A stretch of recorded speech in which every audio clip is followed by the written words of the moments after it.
Dragon வரும்பொழுது நிறைய இன்டர்வியூஸில் நீங்கள் இப்போ விஜய் சித்து விலாக்ஸில் கூட பேசும்பொழுது கூட பார்த்துட்டிங்களா? அது பார்த்துட்டோம் ப்ரோ, பார்த்துதான்.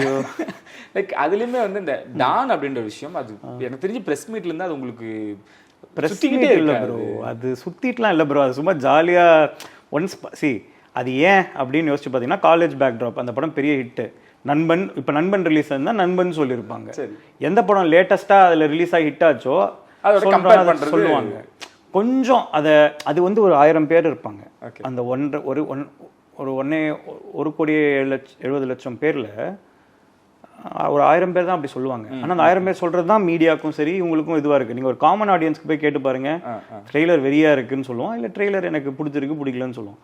யாரும் அதை பற்றி பேசல. நம்ம மீடியான்றதுனால அதை ஒரு நியூஸ் எடுத்து கேரி பண்ணிக்கிட்டு அதை பற்றி கேள்வி கேட்டால் பதில் சுவாரஸ்யமாக வரும் அப்படின்றதுனால அதை இது பண்ணுறோம். அது நீங்கள் ஒத்துக்கிட்டிங்கன்னா ஓகே, நீங்களும் ஆனஸ்ட்டாக இருக்கலாம். ஏன்னா ட்ரெய்லர் பார்க்கும்போது இதுக்கும் அதுக்கும் சம்மந்தம் இல்லையேன்ற மாதிரி தான் உங்களுக்கு இருக்கும். ஏன்னா சொல்லிட்டேன் நானே, ஒரு காலேஜ்லேருந்து வெளியே வந்து ஒரு ஃபெயிலியரை பற்றின கதை அப்படின்ட்டு. அது காலேஜில் ஒருத்தன் எப்படி ஷார்ட் ஃபிலிம் பண்ணணுன்னு ஆசைப்பட்டு அவன் வந்து அந்த ட்ரீம் அச்சீவ் பண்ணி கடைசியாக அவங்க அப்பா இதை வச்சு ஷார்ட் ஃபிலிமாக பண்ணி அவன் எப்படி சினிமாவில் ஜெயிச்சான் அப்படின்றது தானே அந்த கதை.